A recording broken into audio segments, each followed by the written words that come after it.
Hi guys, so in the last few videos we have discussed the immune system in quite a lot of detail, right? We have done the innate immune system in detail, the acquired immune system in detail, as well as the antigen antibody complex in detail. A very small section of the immune system is left right now, so we will try and understand two very major concepts of immune response.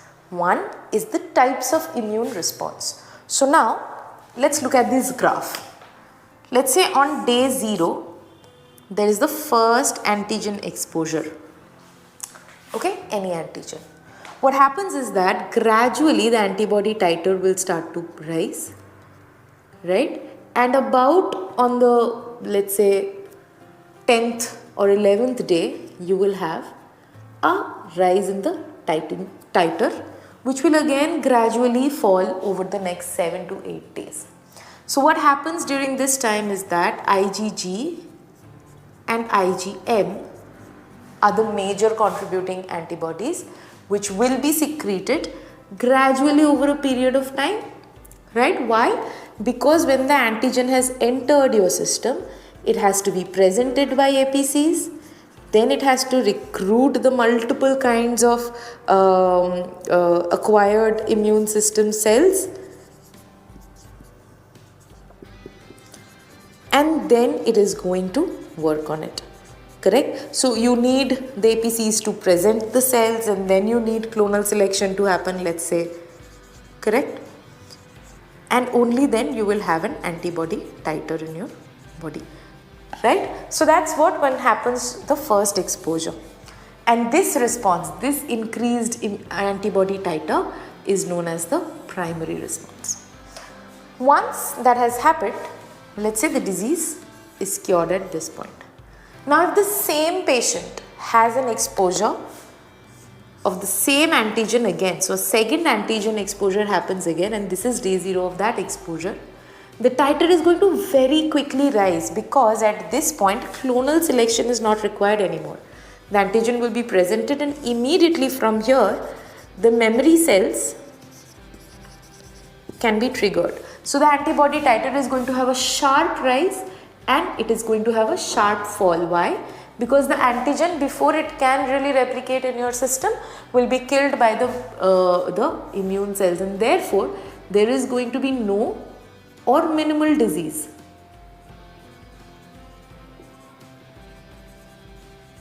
To the patient, correct? So this response is known as the secondary response. Post-COVID the vaccination that we all went through, a term that might be common or familiar to you is the booster response. This is known as the booster response. So now I hope it makes it slightly clearer in your heads as to why a vaccine works, because what you do is that you give the first exposure voluntarily.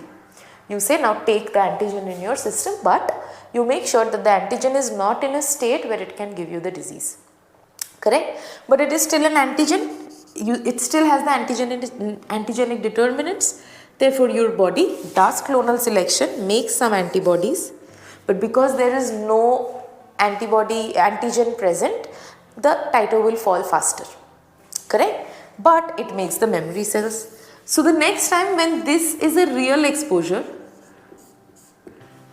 you will have this phenomenon and not this phenomenon, correct? You will have a secondary response. So secondary responses are what form the basic principle of a vaccine, okay? So this was the primary versus secondary response.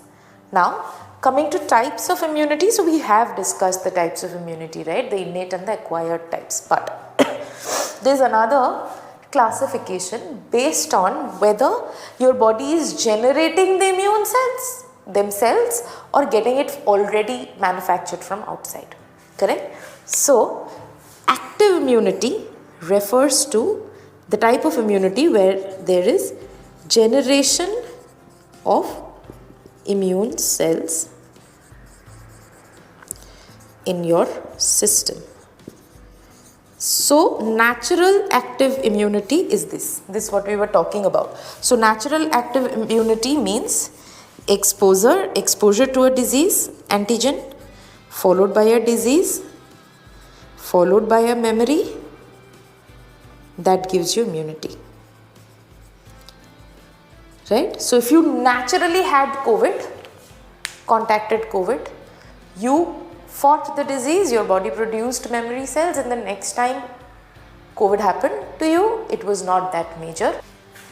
Now moving on to then artificial active immunity would be when you have active immunity but it's artificially produced. So now let's say the case of a vaccine. So you never had COVID naturally, but you were given the COVID vaccine, you felt sick, that is you had a slight fever, that is because the antigen was exposed, your body gave you a primary response, and then your body also made memory cells in the process, right? So the vaccine triggered a mild symptom, which is usually fever, followed by memory, which gives you future immunity. So that's active immunity for you. Okay, now let's talk about passive immunity then. So passive immunity is basically when you get immune cells directly into system. You don't have to do anything for it. You directly get the antibodies. Okay, so the natural kind, a very good example would be the colostrum.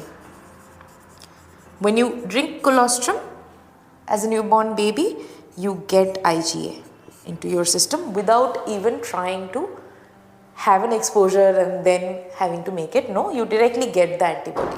Correct?